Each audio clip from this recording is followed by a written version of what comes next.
पति ब्रह्मचारी।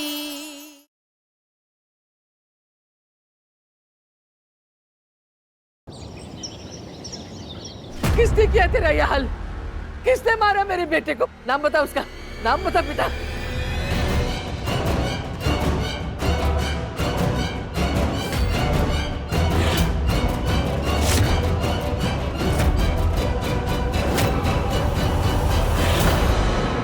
ईशा के भाई अनुराग ने।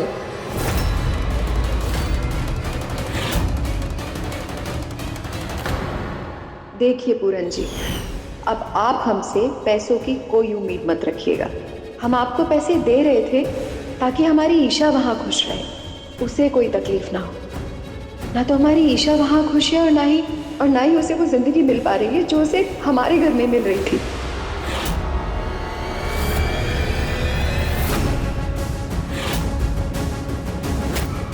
इसीलिए अब आप ये पैसों की बात तो भूल ही जाइए। बड़े लोग बड़ी बड़ी बातें। अरे ऐसे कैसे कह दिया? अरे पास्ता गोला सब तो खिला रहे। मोनू बाबू वो कह रही है अब पैसे नहीं देंगे, ऐसे कैसे है? हमने हमेशा छुई मुई जी तुम्हारा भला चाहा, लेकिन आपने अपने भाई को बोल के मेरे पति को पिटवा दिया। मोनिका भाभी, आप ये क्या कह रही है? मैं भला ऐसा क्यों करूंगी? बस करो छुई मुई जी। मम्मी जी सही कहती है, अमीर लोग किसी के सगे नहीं होते। मोनिका बहू, माना कि पूरन के साथ जो कुछ हुआ वो गलत हुआ, बहुत गलत हुआ, पर ये गलत काम जो है वो बहू के भाई ने किया है। भाई इसमें इसकी क्या गलती है? बस कीजिए चाचा जी, बस कीजिए। मेरे पति की ये हालत छुई मुई जी के चक्कर में हुई है, वरना अनुराग जी और मेरे पति, इन लोगों की क्या दुश्मनी है?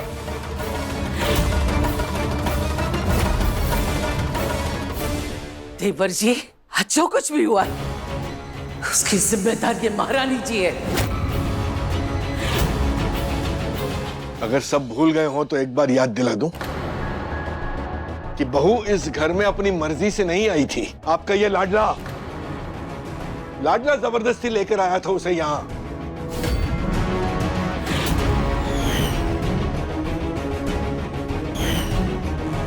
ये गुलाब हवेली के लोगों के तलवे चाटता है ना, ये तो इससे कहिए कि ये जाएगा अनुराग के पास और उससे कहेगा कि वो पूरन से माफी मांगे। मैं इस बारे में बाबूजी से बात करूंगा। रुक सूरज, किसी से बात नहीं करेगा तो। गलती इसके भाई ने की है ना, तो माफी मंगवाने के लिए भी ये जिम्मेदार है। चल अपने भाई को फोन लगा और उससे बोल के पूरन से माफी मांगे। चल।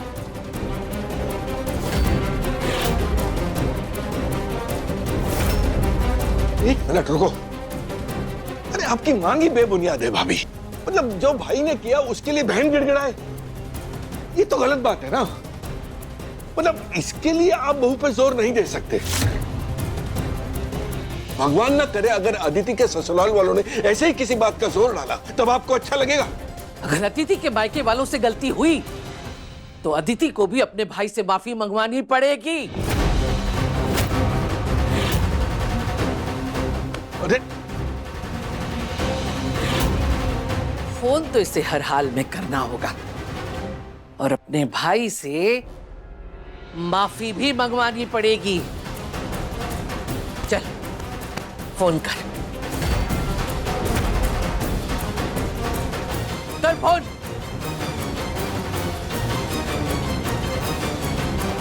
फोन लगा।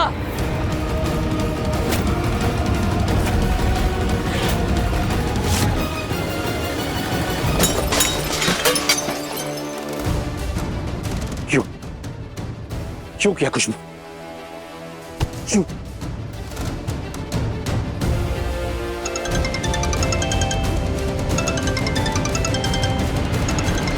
सरला में तुम मुझे क्यों कॉल कर रही है, वो भी इस वक्त?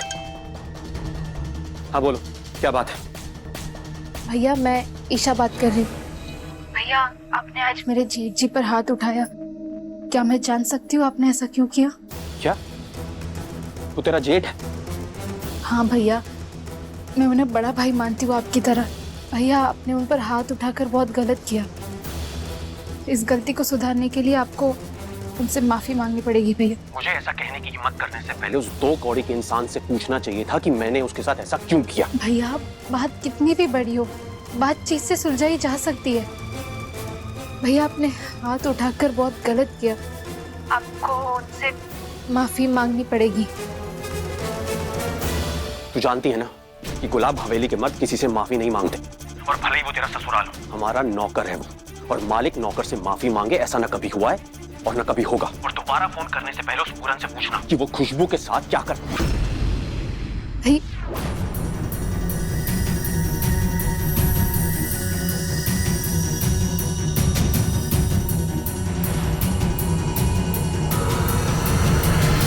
नहीं मांगे ना माफी? मैं जानती थी, लेकिन बात यही खत्म नहीं होगी। इसकी भरपाई तुझे करनी होगी। मेरे पूरन को तेरे भाई ने चप्पलों से मारा था ना? जा, उठा पूरन की चप्पल और अपने सर पे मार।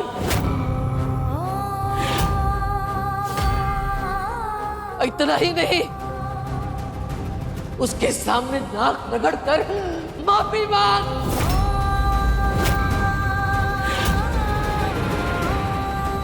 बस बहुत ज्यादा हो रहा है ये। आप बहू की गरिमा पर प्रहार कर रही हैं। आप मानते होंगे बहू, मैंने कभी उसे स्वीकार नहीं किया।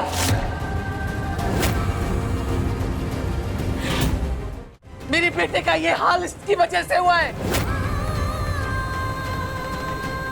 मैं नहीं बुला सकती।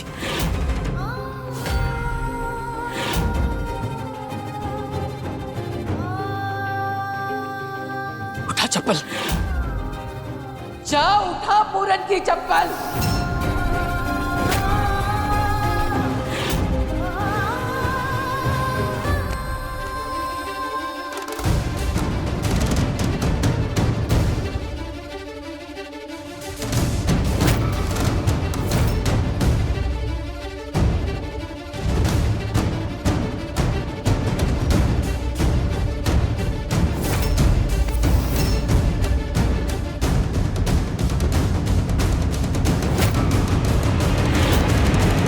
क्या कर रही हैं आप? क्या?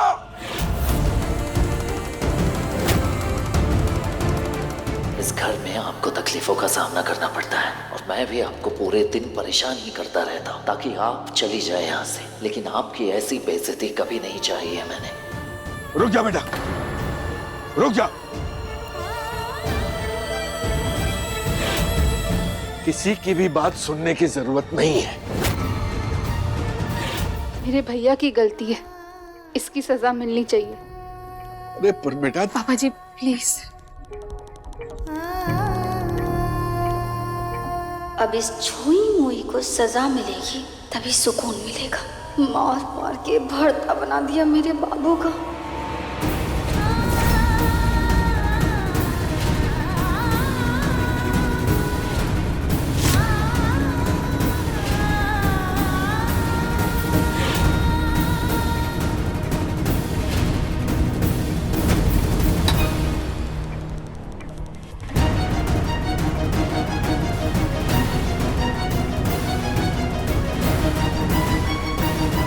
अरे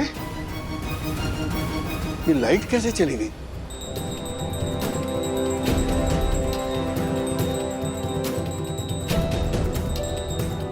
आरती का समय हो गया है। आओ सब, पहले आरती करेंगे। ताई माँ आप भी आइए। अब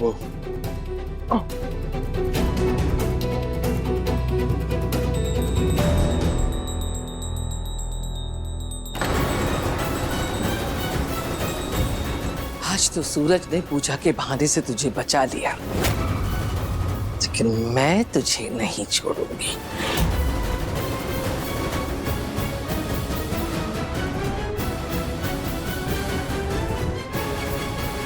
पूरन भैया,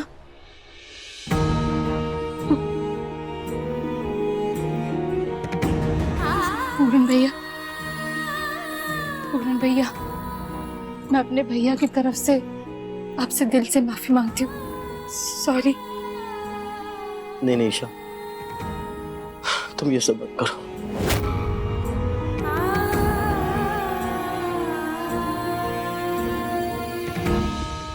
तुम्हारी हिम्मत कैसे हुई मेरा फोन टच करने की? अनुराग जी, जो आप करने जा रहे थे वो गलत था, और पूरन जी के ऊपर हाथ उठाने की आपको क्या जरूरत थी? सही कहा, हाथ उसी पे उठाना चाहिए जिसने गलत किया। मेरे सामने बीवी होने का नाटक करती हो और मेरे पीठ पीछे गैर मर्दों के साथ रंगरलियां मना रही हो।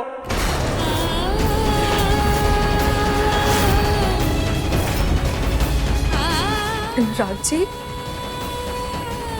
मैं गैर मर्द के साथ? इस भोली शक्ल के पीछे कितनी शातिर औरत छुपी है ना, ये नहीं पता था मुझे। अनुराग जी, आपको समझ में आ रहा क्या बोल? सच बोल रहा हूं मैं, वो सच जो तुम मुझसे आज तक छिपाती आई हो।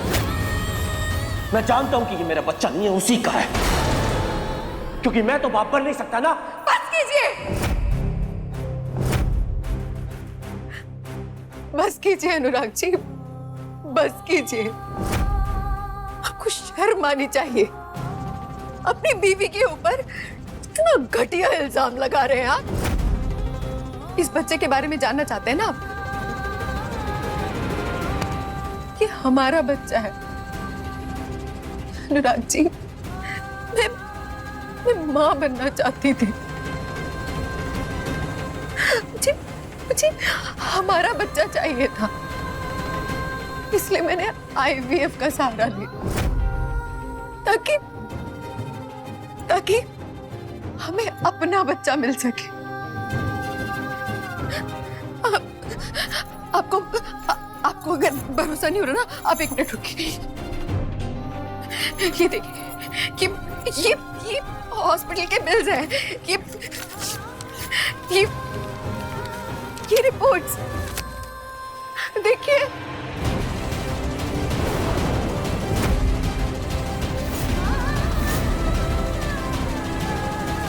अनुराग जी, एक बार मुझसे पूछ लिया होता, इतना घटिया और घिनौना इल्जाम लगाने से पहले। अगर ऐसी बात थी तो वो आदमी तुमसे मिलने क्यों आया था? वो ईशा की जेठ है। मैं उन्हें और उनकी वाइफ को हर महीने पैसे देती हूँ ताकि हमारी ईशा वहां आराम से रह सके, उसे कोई तकलीफ ना हो। फिर तुमने मुझसे ये सब छुपाया क्यों? क्योंकि इस घर में, इस हवेली में सिर्फ मर्द बोलते हैं। क्योंकि औरतों को तो अपनी बात रखने तक का अधिकार नहीं है यहाँ। आप मुझे एक बात बताइए, अगर मैं आपसे कहती कि मैं ईशा की हेल्प करना चाहती हूँ, आप मेरी बात सुनते? पापा जी को पता चलता कि उनका बड़ा बेटा बाप नहीं बन सकता, इस घर को वारिस नहीं दे सकता, वो आपको एक पल भी बर्दाश्त करते? आप अपनी कमजोरी के बारे में सबसे खुलेआम बात कर पाते? नहीं कर पाते, नहीं कर पाते अनुराग जी। इसलिए मैं चुप रही, ताकि इस घर की खुशियां बनी रहे, हमारा रिश्ता बना रहे, आपकी इज्जत बनी रहे। ये सब कुछ मैंने आपकी इज्जत के लिए किया, इस घर के लिए किया। और आप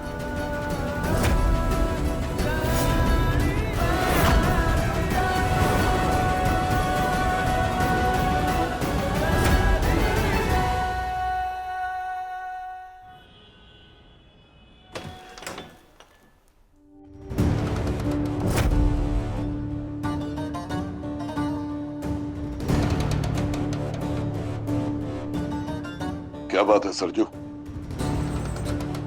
आज तेरे तेवर बड़े बदले बदले से हैं। हाँ बाबूजी, मेरे पूरन भाई पे हाथ उठाया गया, वो भी बिना उनकी गलती के।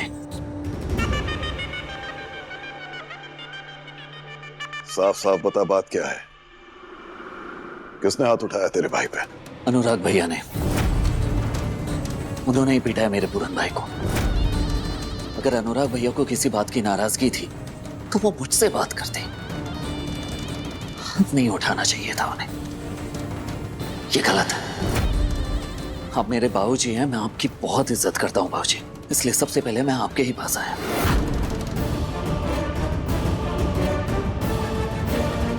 अनुराग, अनुराग यहाँ आओ।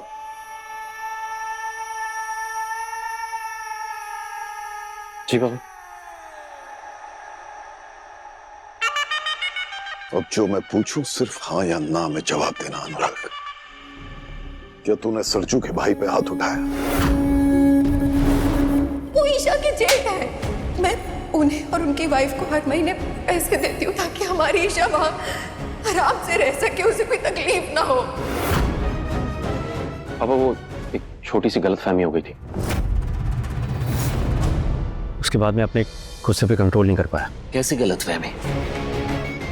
एक्चुअली वो हमारे आदमी ने बताया कि गुलाब पान मसाला वाले फैक्ट्री के सामने मनोहर पान मसाला वाले का एक आदमी हंगामा कर रहा है और उसकी शक्ल पूरन से मिलती है। मुझे लगा कि पूरन ही वो बदमाश है। उसके बाद जो हुआ मुझे उसका अफसोस है। I am sorry.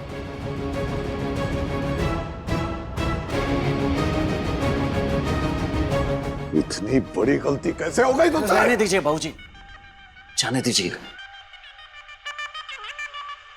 अनुराग भैया को गलतफहमी हो गई थी, बात यहीं खत्म करते हैं।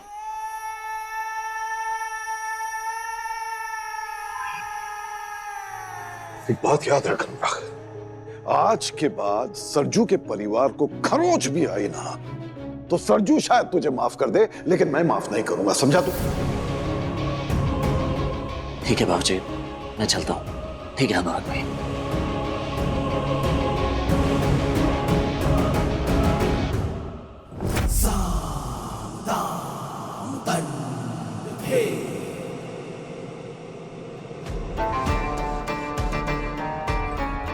जानता हूं लोगों को उनकी औकात में रखने के लिए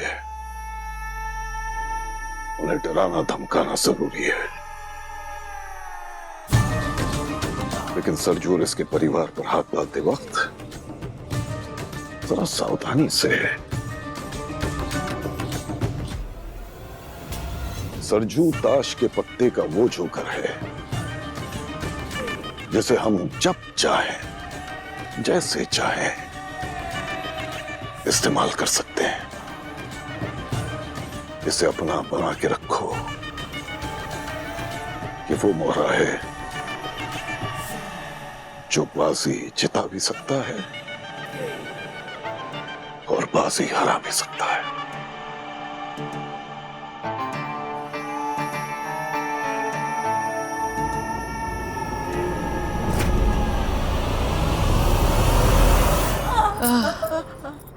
हे कुंज बिहारी मैं हारी, ये सूरज अभी तक आया क्यों नहीं? क्या हो रहा होगा वहां पे?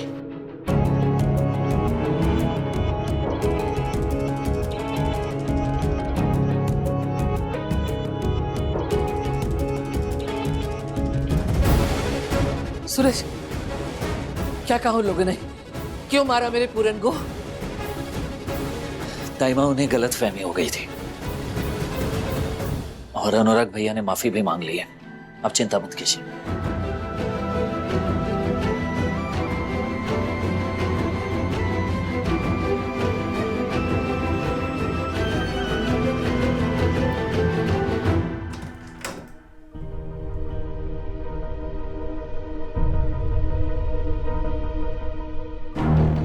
कपड़े चेंज कर लेती हूँ।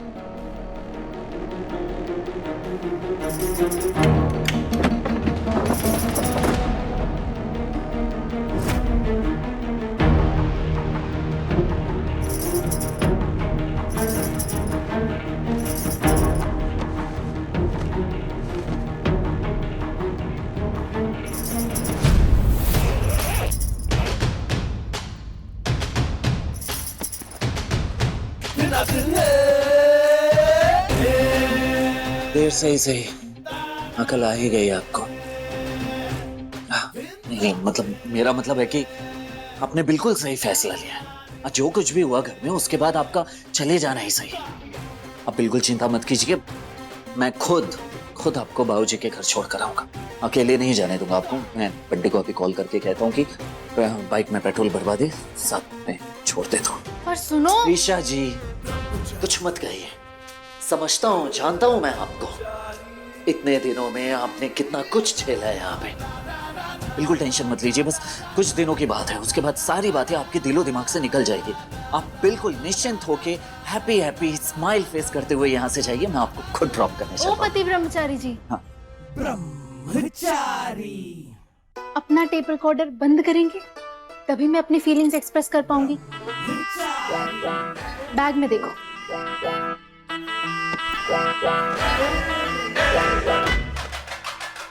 ठीक है, बैग में तो मेरे कपड़े हैं। जी ब्रह्मचारी जी, ये वही कपड़े हैं जिन्हें तुमने पहनना बंद कर दिया है।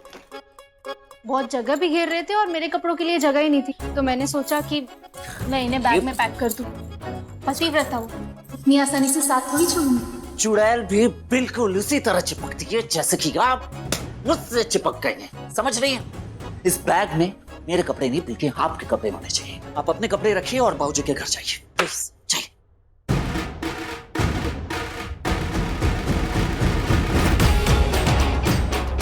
ब्रह्मचारी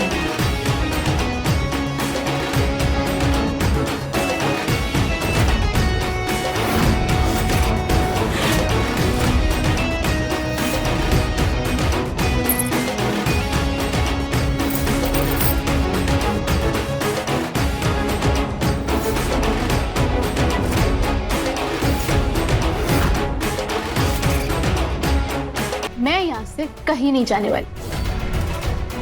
अब देखना यह है कि तुम मुझे यहाँ से निकालने में कामयाब होते हो या मैं तुम्हारे मुंह से पत्नी कहलवाने में।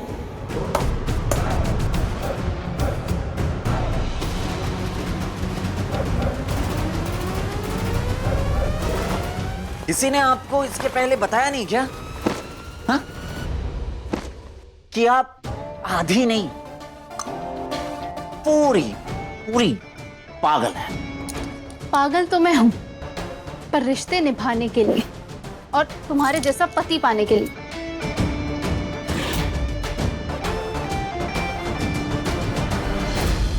काव्या, रिया के साथ मिलकर बिस्तर लगाओ, सोने का वक्त हो गया है।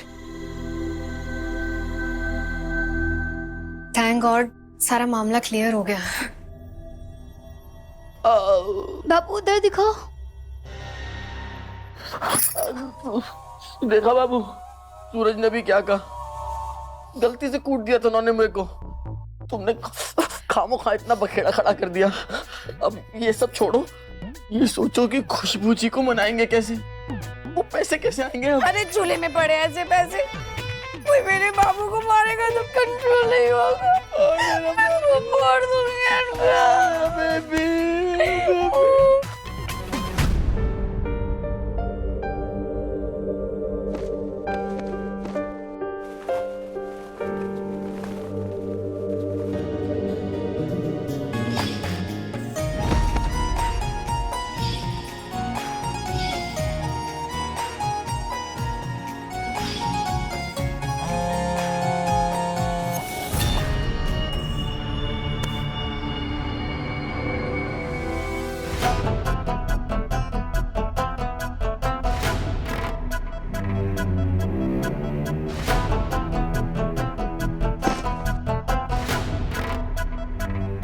क्या मुझे आरव को मैसेज करना चाहिए? नहीं, इतनी रात में सही होगा क्या?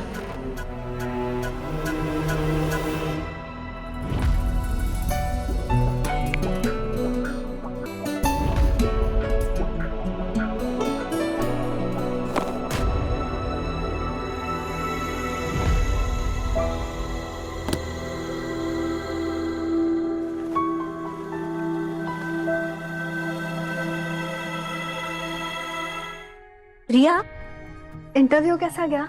जॉब मिल जाएगी ना पक्का? मैंने आपके प्रोजेक्ट को काफ़ी गहराई से स्टडी किया। आई थिंक हम कोलैबोरेशन के लिए तैयार हैं। सो पार्टनर्स, डील?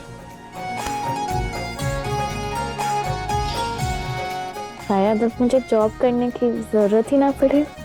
क्या मतलब जॉब छोड़ के कुछ और करने का मन बना लिया क्या? अरे मेरा मतलब पता नहीं ना जॉब मिलेगी नहीं मिलेगी, और फिर उन्होंने भी ऐसे कुछ बताया नहीं है, बोला कि बताएंगे, तो पता नहीं। कुछ नींद आ रही है, सोते हैं ना। Good night.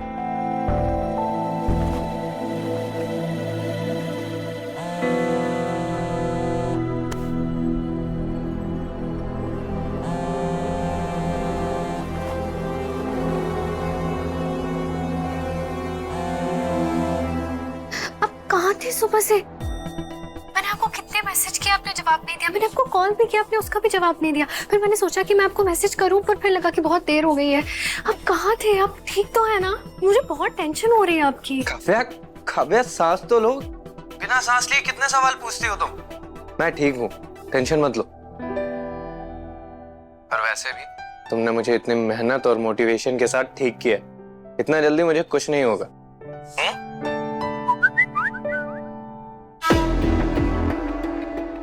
अच्छा काव्या सुनो, मैं तुमसे बाद में बात करता हूँ, मुझे कुछ इंपॉर्टेंट काम है। हाँ चलो बाय। अच्छा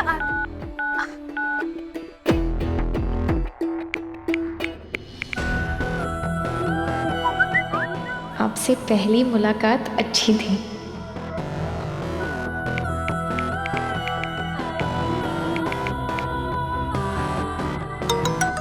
इफ यू डोंट माइंड, क्या हम कल मिल सकते हैं बिजनेस लंच पर? नेक्स्ट कैंपेन के बारे में डिस्कस कर लेंगे। ओके। हाँ क्यों नहीं। Good night.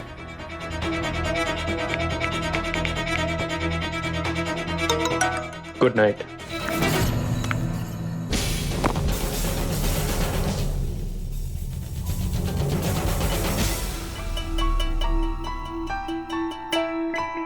Thank God Aarav ठीक है।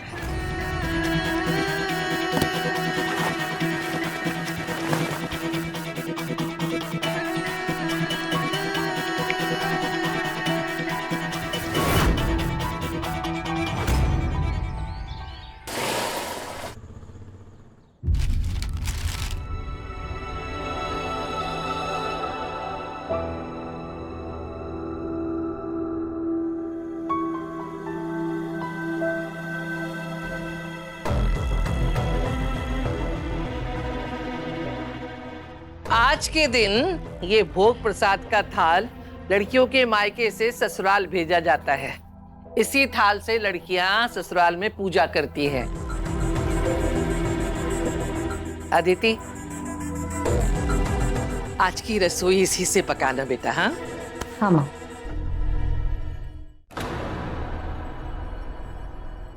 ए मोनिका, तेरे मायके से जो थाल आया है ला दिखा,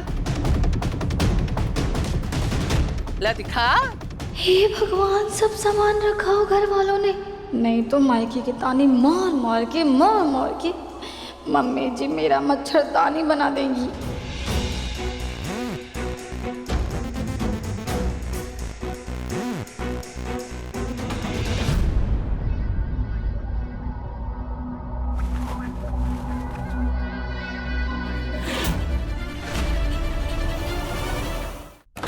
ये देखो, हर बार की तरह वही पुराना सामान इस बार भी भेज दिया। एक बात बता, तेरे मायके में सब कमाने वाले हैं ना, फिर भी शर्म नहीं आती उनको सड़ा गला सामान भेजने के लिए? है?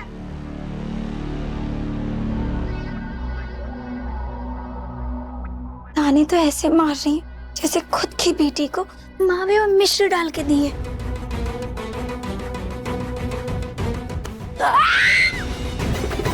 क्या बोली? कुछ नहीं मम्मी जी, कुछ नहीं। बुआ जी,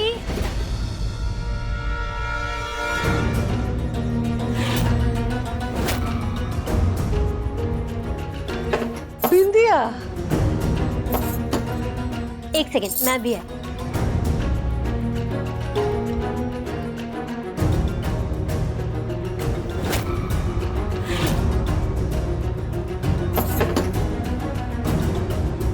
बस 1 मिनट।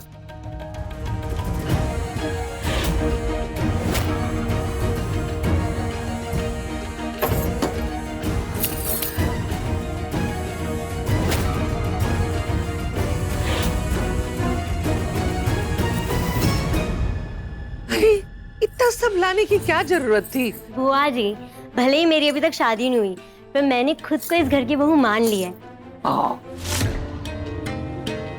इसीलिए तो मैं सारी सामान की थाली लेकर आई हूँ। आज की पूजा मैं यहीं करूंगी। जीती रहे। ए विद्या, बैठ ना, बैठ जा। अरे आँख खोल के देख ले, इसे कहते हैं सामान। ये तो सच में अपने पापा की दुकान का सारा राशन उठा लाई है। वैसे भी बिंदिया मम्मी जी की लाडली है। अगर ये बहू बन के आई तो मैं तो नौकरी बन जाऊंगी इस घर में। हे भगवान, मैं इस नाजुक छुई मुई ईशा देवरानी से काम चला लूंगी। ये रहेगी तो पैसे भी बनेंगे और मम्मी जी के गुस्से से भी बची रहूंगी। इसे ही देवर जी की पत्नी बने रहने दो ना भगवान, प्लीज भगवान।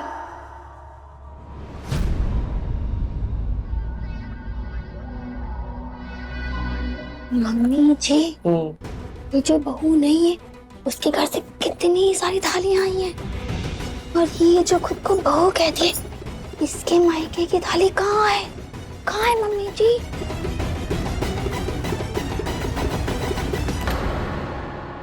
ए महारानी, तेरे घर से भी कुछ आएगा या उन लोगों ने तुझे हमारे सर मड़ के अपना पाप काट लिया है? मोनिका, चल ये सामान उठा अंदर रख।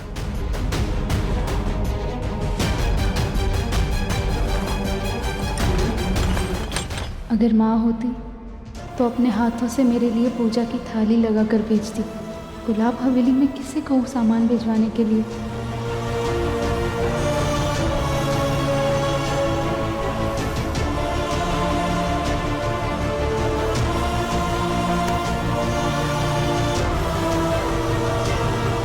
काव्या, आज पहली बार मैं अपनी लड़ाई में अकेली और बेबस पड़ गई हूँ। भाभी, पापा कहते हैं जब कोई साथ नहीं देता ना, कान्हा जी साथ देते हैं। आपको उन पर भरोसा है ना, तो बस विश्वास रखिए कि वो सब संभाल लेंगे।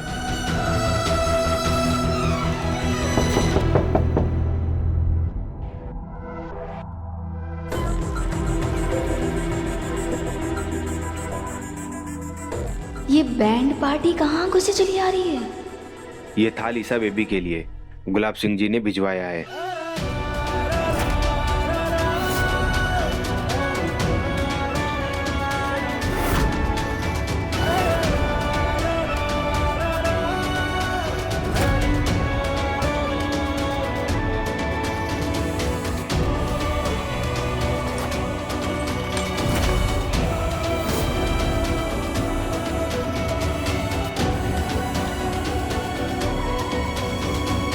इतना सारा सामान। गुलाब सिंह जी तो नाराज थे ना ईशा से, ये उन्होंने बिल्कुल अच्छा नहीं किया।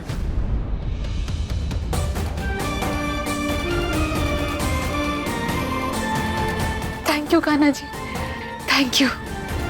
मेरे मायके वालों को मुझे भूलने नहीं दिया, मेरे लिए पूजा की थाली भेजी। Thank you.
इन पत्थरों के साथ एक चिट्ठी भी आई है। ईशा बेटा, मैंने कई बार कोशिश की कि तू घर लौट आए। तुझे लेने मैं खुद चलकर आया, लेकिन तूने हर बार अपने पिता की बेइज्जती की, अपनी मनमर्जी चलाई। तो जिस घर को तूने ठोकर मारी है, उस घर से राई के दाने की भी उम्मीद मत रखना। कुछ नहीं मिलेगा तुझे। तेरी आज की पूजा अधूरी रहेगी।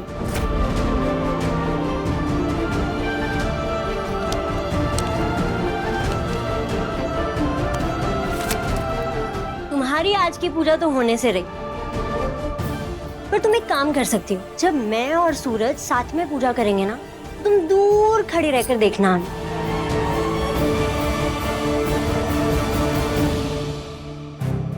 बस हो गया आज का तमाशा बहुत। चलो उठाओ ये सामान। मोनिका चलो अंदर चलो, पूजा की तैयारी भी करनी है। और तू खाली ख्याली पुलाव पका कि तेरी थाली सज के आएगी। हैं? चलो।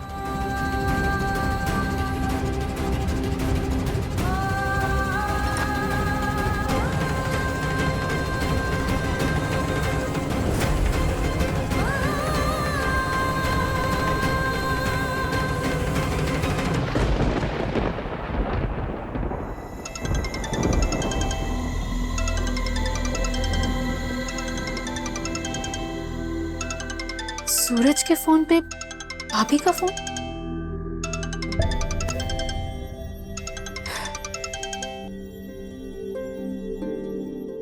हेलो भाभी। ईशा, मैं जानती हूँ भाभी माँ समान होती है, लेकिन मैं तुम्हारा ख्याल रखना तो दूर, तुम्हारे लिए थाल तक नहीं भिजवा पाई। मेरा यकीन मानो, मैंने थाल तैयार किया था, लेकिन वो एंड मोमेंट पे पापा जी ने देख लिया।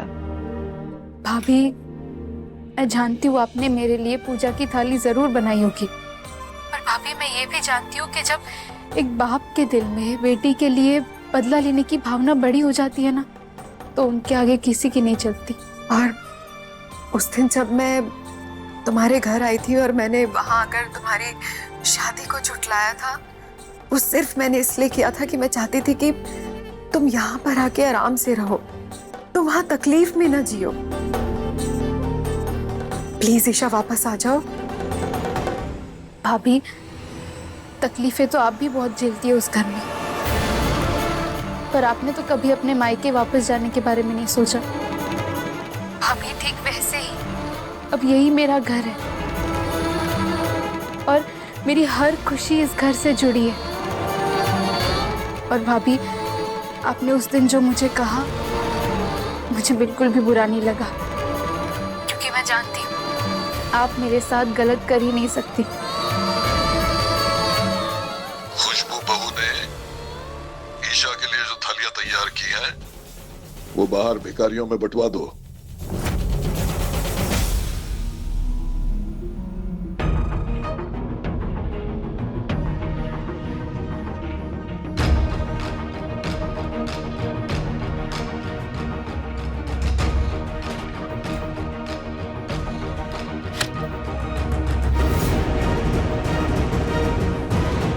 ईशा, ये कहाँ जा रही है?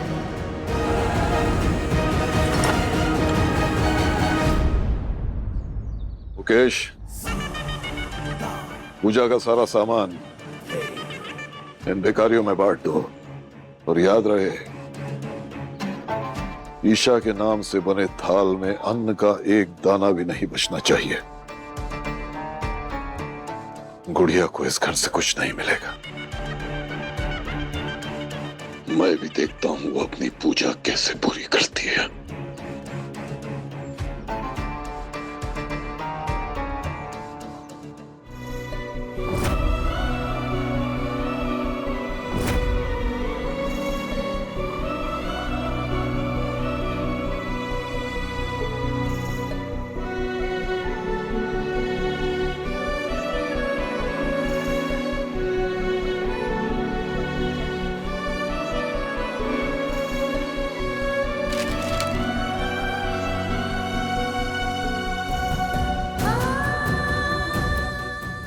सूरज की पत्नी बनने के लिए मुझे भिखारी बनकर ये अन्न प्रसाद देना भी मंजूर है।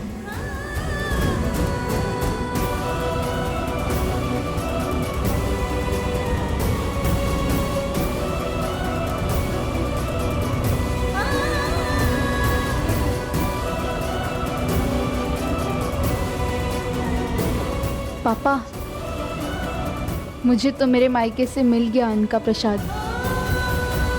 फिर चाहे आप कितनी भी कोशिश कर लो मेरे भाग्य विधाता बनने की, होता वही है जो विधि में लिखा होता है, जैसे मेरी शादी। श्री कृष्णा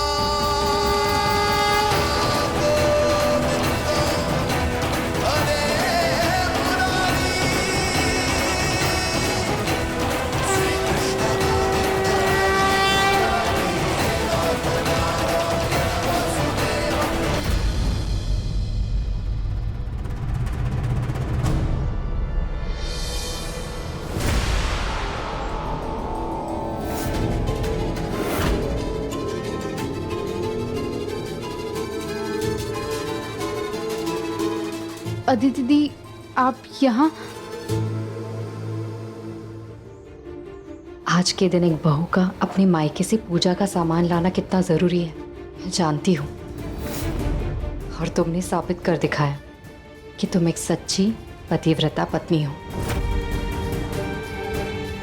देखना, आज तुम्हारी पूजा पूरी होने से कोई नहीं रोक सकता।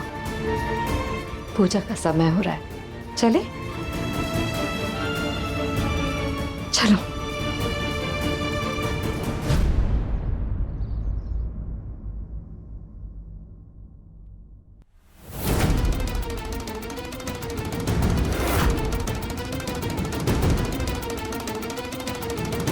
मायके से सामान नहीं आया तो लगता है सदमे के मारे पागल हो गई है बेचारी, रोने की बजाय हंस रही है। अगर आज तुम पूजा कर भी लो तो भी तुम्हें भूखा तो रहना ही पड़ेगा, क्योंकि पूजा के बाद मायके से आए हुए सामान से ही बने खाने से व्रत तोड़ा जाता है।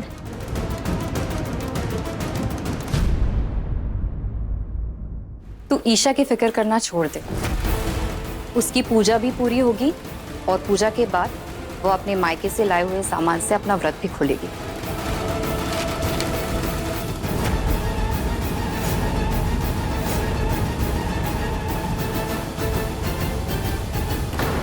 हाँ, उसे मायके से सामान मिल गया है।